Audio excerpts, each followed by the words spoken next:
आप पैसे लगाइए हमारे टैक्स के, पानी हमको इंश्योर कराइए। क्लीनिनेस पर कोई नहीं है। एसटीपी प्लांट इस एरिया का एक डेडिकेटेड होना चाहिए। सारे सोसाइटियों में अपना सब। इसको वोट दूंगा नहीं दूंगा वो अलग मैटर है, लेकिन उनके लिए नाराज़गी है। हम जैसे रेसिडेंट के साथ प्रॉब्लम यह है कि हमारे पास ऑल्टरनेट भी नहीं दिखता है। जैसे हमारे पास सपा के जो भी प्रतिनिधि हैं या बसपा के प्रतिनिधि हैं, वो हमारे सोसाइटी में आज तक तो कभी नहीं है। नमस्कार दोस्तों, ग्रेनो की चुनावी यात्रा में आप सभी का स्वागत है। आज की इस चुनावी यात्रा में हम मौजूद हैं दादरी विधानसभा के गौर सिटी 12th एवेन्यू में, और जो यहाँ रहने वाले रेसिडेंट हैं इनसे ही जानेंगे कि आखिर क्या है गौर सिटी की चुनौतियाँ, और पिछले 5 सालों में भाजपा सरकार ने, योगी सरकार ने क्या कुछ बेहतरी के लिए जो रेसिडेंट यहाँ पर रहते हैं अलग अलग शहरों से, अलग अलग राज्यों से आकर, उनके लिए किया है, इसे जानने का प्रयास करेंगे। पिछले 5 सालों में भाजपा की सरकार ने, योगी की सरकार जो है वो रेसिडेंट जो है ग्रेनो वेस्ट में लगभग 2-2.5 लाख की संख्या में रहते हैं, उनके लिए कितना उपयोगी साबित हुआ? देखिए, पहले तो लॉ एंड ऑर्डर पर मैं आता हूँ तो लॉ एंड ऑर्डर में नो डाउट इम्प्रूवमेंट है। यहाँ छोटे छोटे जो क्राइम्स हो रहे थे वो मिनिमाइज हुए हैं कहीं ना कहीं, लेकिन ख़त्म नहीं हुआ है। छोटे छोटे चौकियाँ खोली गई है, थोड़ा सा उससे फ़र्क तो पड़ा है, लेकिन अभी भी इस एरिया में जो हमारा थाना है यहाँ से 15 किलोमीटर दूर है गौर सिटी से यहाँ पर इतना ज़्यादा पॉपुलेशन डेंसिटी है, तो एक थाना बगल में होना चाहिए। दूसरी मूलभूत सुविधाओं में हॉस्पिटल होता है, हमारे पास कोई भी हॉस्पिटल, इवन प्राइवेट हॉस्पिटल भी नहीं है। अगर रात को किसी को प्रॉब्लम हो तो 15 किलोमीटर दूर जाना पड़ता है मेडिकल फैसिलिटी के लिए। उस बीच में स्ट्रोक जैसे बीमारियों को में लोग डेथ कर जा रहे हैं, ये बड़ी समस्या है। तीसरा सबसे बड़ा कि हमारा सबसे इम्पोर्टेंट चीज़ होता है बिजली।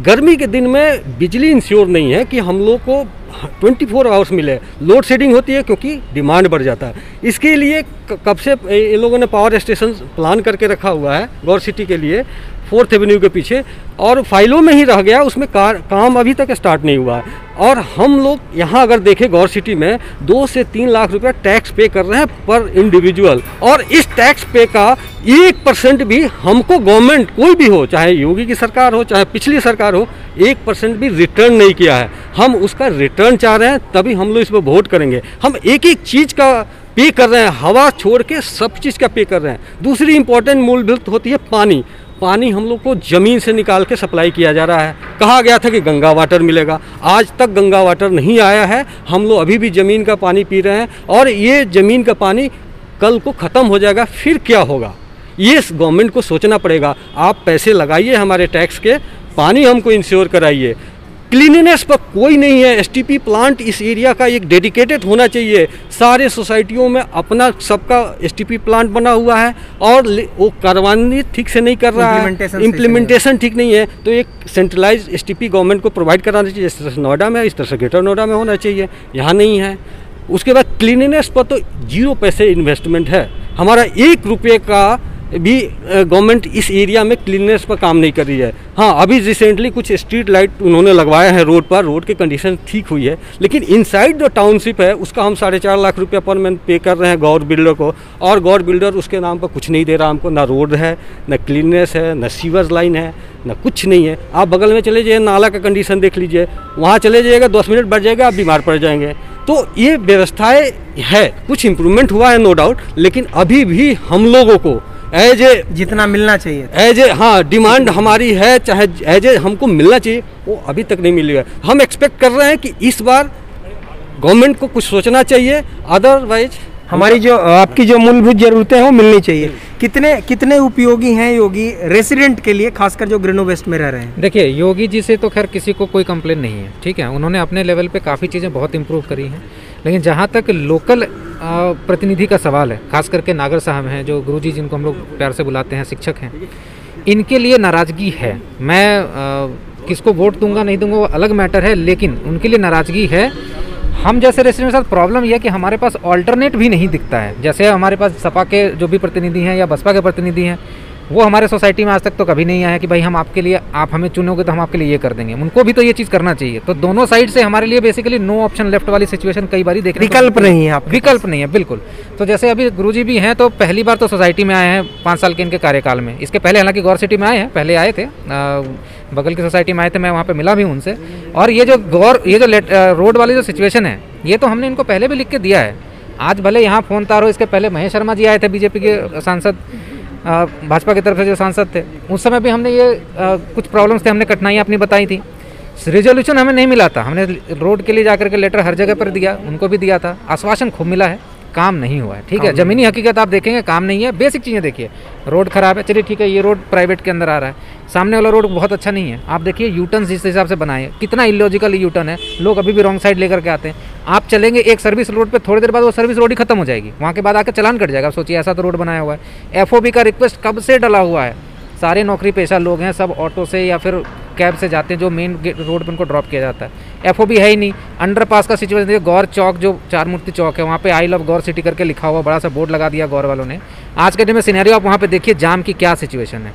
आप यदि पीक आवर में, तो कोरोना की वजह से ये चीज़ें आपको हाईलाइटेड नहीं दिख रही। आप सोचिए, कोरोना जैसे खत्म होगा, सब लोग ऑफिस रिज्यूम करेंगे, इतना जाम का सिचुएशन वहाँ पे बनता है, इतना ज़्यादा ख़राब सिचुएशन होता है कि आप मानेंगे कि कम से कम 40 मिनट तक आपको यहाँ पे खड़े रहना पड़ता है ऑफिस में जाने के लिए। सिर्फ एक चौक की बात कर रहा हूँ ये, तो ये सिचुएशन है। अभी वहाँ पे देखिए नोएडा में बन गया फ्लाईओवर, जो वहाँ से वो सारा प्रथला का जो आपका लोड है वो यहाँ पे आ जाएगा।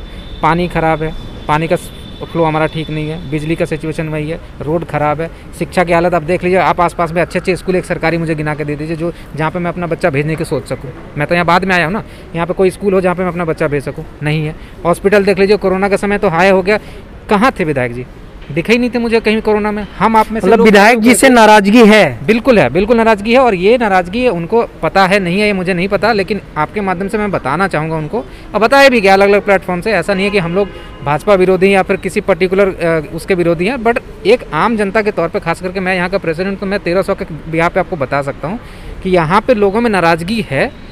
स्टिल उनके पास ऑप्शन नहीं है, ये भी मैं आपको बताऊंगा, उनके पास ऑप्शन अभी नहीं है, क्योंकि दूसरे लोग भी तो नहीं आते। इन्होंने चलिए 5 साल में एक बार वोट मांगने तो आए, मतलब अगर दूसरे दल के अगर नेता प्रतिनिधि आपके पास आए तो आप लोग उनके लिए भी ऑप्शन खोल कर रख सकता है, विचार किया सकते, क्यों नहीं किया सकता। लोकतंत्र है, हर एक अपोजिशन अपना आकर के, हर एक पार्टी अपने अपने उम्मीदवार आकर अपनी बात रखी, भाई आपकी ये समस्या मैं इतने दिन में रिजॉल्व कराऊंगा या फिर नहीं रिजॉल्व कराऊंगा, अपना रखें बात, हमारे पास संवाद करें, हमारे पास चुनने का ऑप्शन तो हो। हमारे पास आप मल्टीपल चॉइस देंगे तब तुम किसी को चुनेंगे। आप बोलेंगे जी आंसर में एक ही ऑप्शन है, टिक लगा दीजिए, तो या तो टिक मत लगे, घर बैठे रहिए। मतलब आपको अगर ऑप्शन मिले तो दूसरे लोगों को भी मौका दिया जा सकता बिल्कुल है। देंगे, बिल्कुल। तो इस तरीके से अभी हम मौजूद थे ग्रेनो की चुनावी यात्रा में गौर सिटी में। आप इसी तरीके से जुड़े रहें ग्रेनो न्यूज के साथ। हम दादरी विधानसभा, नोएडा और जेवर विधानसभा में जाकर और भी लोगों से राय लेते रहेंगे कि आखिर क्या है उनका राय और क्या सोचकर वो वोट करेंगे यूपी 2022 इलेक्शन में। आप हमसे जुड़े रहने के लिए यूट्यूब चैनल को सब्सक्राइब कर लें। धन्यवाद।